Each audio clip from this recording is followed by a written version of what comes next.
Hello, good morning everybody. आज हम आपसे बात करेंगे विलियन के संगठन। किसके बारे में? विलियन के संगठन या सांद्रण इकाइयों के। ठीक है, तो ध्यान रखें, एक विलियन का संगठन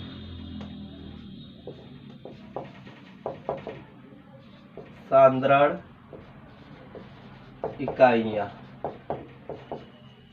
ये क्या होती हैं? ठीक है, तो बहुत सिंपल सी बात है, हम कह सकते हैं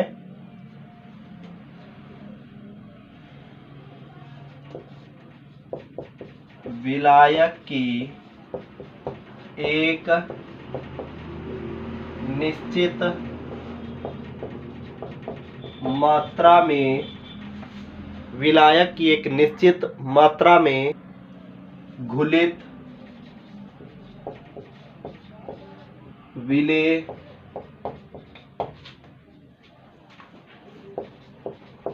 पदार्थ की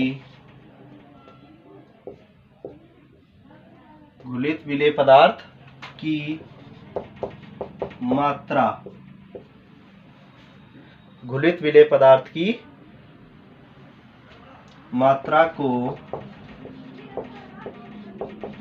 विलयन का संगठन या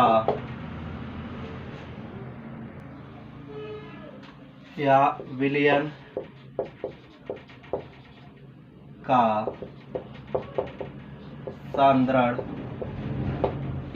का सांद्रण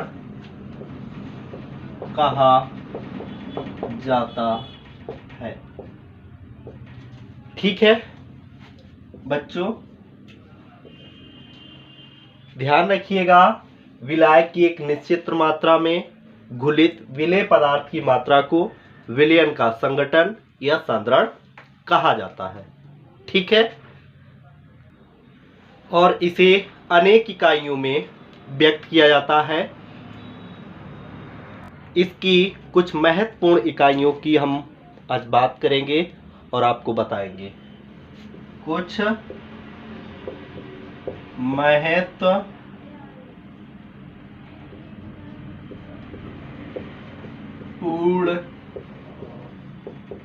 इकाइयां। ठीक है, सबसे पहले हम बात करेंगे नंबर 1 नॉर्मलता की।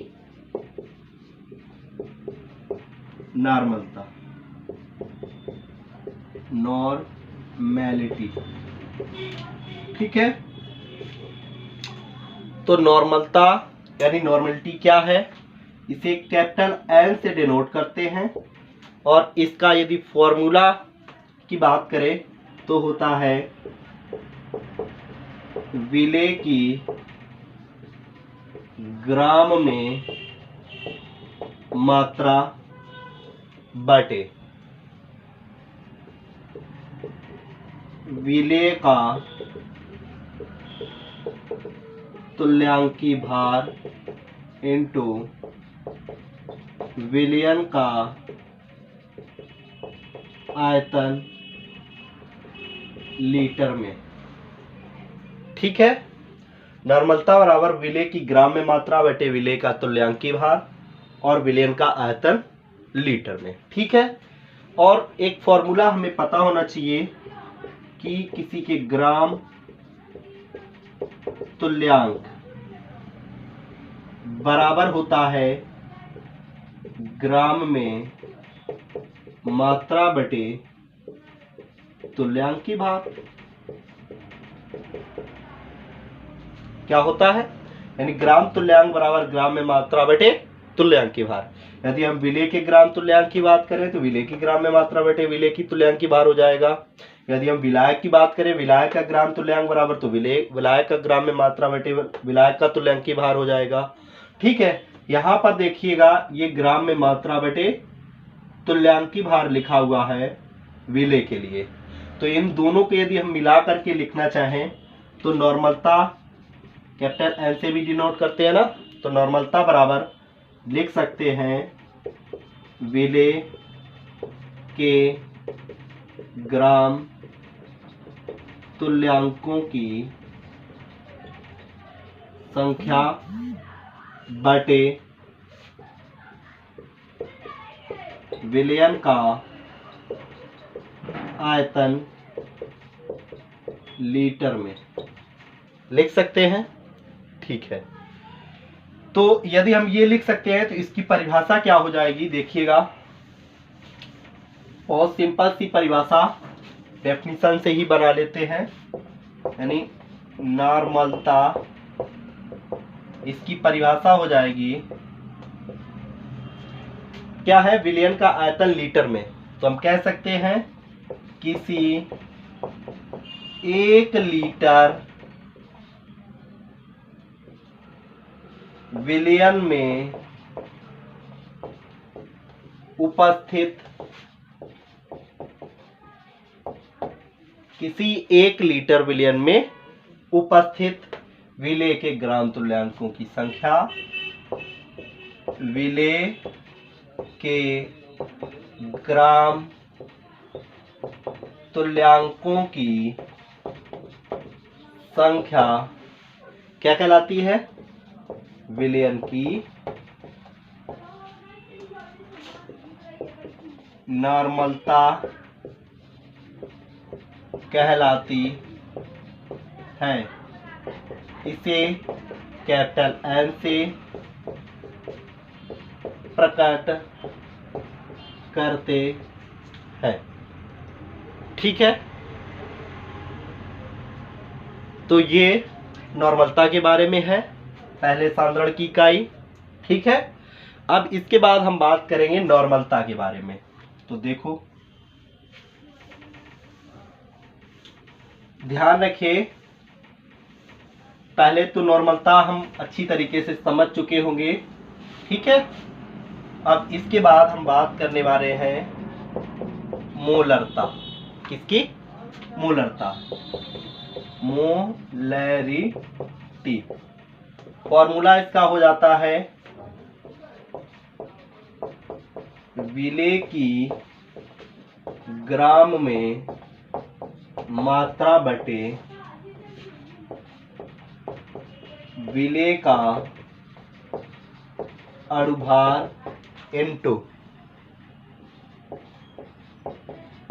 विलयन का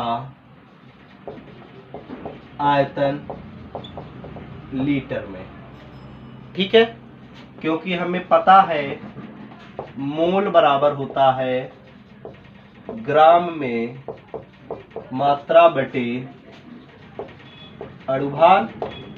ठीक है, जिसके भी मोल निकालना चाहे, विलेय के मोल निकालना तो विलेय की ग्राम में मात्रा बटे विलेय का अणुभार, विलायक का निकालना तो विलायक की ग्राम में मात्रा बटे विलायक का अणुभार। ठीक है, तो ये लिखा है विलेय की ग्राम में मात्रा बटे विलेय का अणुभार, तो इसकी जगह हम लिख सकते हैं, यानी मोलरता बराबर दूसरा फॉर्मूला हो जाएगा विलेय के मोलों की संख्या बटे, क्या हो जाएगा, बटे विलयन का आयतन लीटर में। ठीक है, तो ये इसकी डेफिनेशन। ठीक है, यदि हम इसके डेफिनेशन की बात करें तो मोलरता बराबर इसकी डेफिनेशन हो जाएगी किसी 1 लीटर विलयन में उपस्थित विलेय के मोलों की संख्या विलयन की मोलरता कहलाती है। ठीक है, इसे कैपिटल M से प्रकट करते हैं। मात्रा किसका क्या होता है, मात्रा हो जाएगा मोल प्रति लीटर। क्या हो जाएगा, मोल प्रति लीटर। होता है। ठीक है, तो मोलरता के बारे में आपको समझ आ गया होगा। ठीक है, इसके नेक्स्ट वीडियो में हम नेक्स्ट पार्ट में इसके न्यूमेरिकल को लेकर के बात करेंगे। ठीक है, तो मोलरता बराबर विलेय की ग्राम में मात्रा बटे विलेय का अणुभार इंटू विलेयन का आयतन लीटर में। चूंकि मोल बराबर ग्राम में मात्रा बटे अणुभार होता है, तो मोलरता बराबर हम लिख सकते हैं विलेय की मोलों की संख्या बटे विलेयन का आयतन लीटर में। और मोलरता बराबर परिभाषा इसकी हो जाएगी, किसी 1 लीटर विलेयन में उपस्थित, जो नीचे हो उसमें 1 लीटर 1 लगा दे। ठीक है, तो किसी 1 लीटर विलेयन में उपस्थित विलेय के मोलों की संख्या विलेयन की मोलरता कहलाती है। इसे कैपिटल एम से प्रकट करते हैं। इसका मात्रक मोल प्रति लीटर होता है। ठीक है, इसके बाद हम नेक्स्ट बात करेंगे मोललता। किसकी? मोललता की। तो क्लीन कर देते हैं।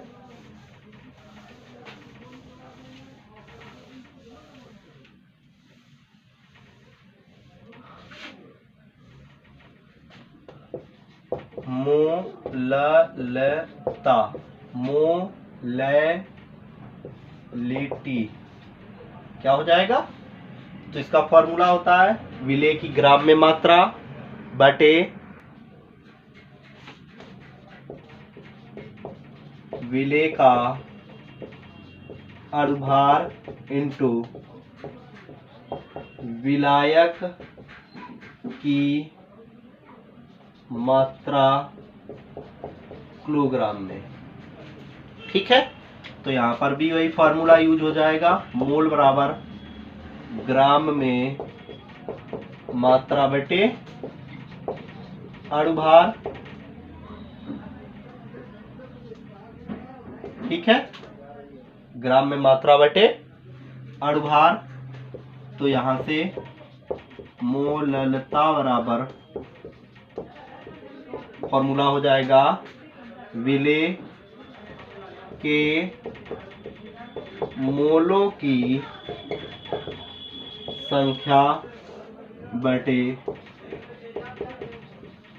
विलायक का भार किलोग्राम में। ठीक है, परिभाषा क्या हो जाएगी? मोललता स्मॉल m से डिनोट करते हैं। ठीक है, तो यहाँ पर देखो वही चीज आ गई। नीचे क्या है? विलायक का भार किलोग्राम में। तो लिखेंगे किसी 1 किलोग्राम विलायक में उपस्थित, किसी 1 किलोग्राम विलायक में उपस्थित विलेय के मोलों की संख्या विलयन की मोललता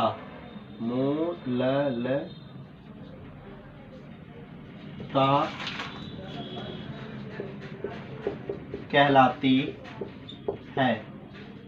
इसे स्मॉल m से प्रकट करते हैं। इसका मात्रक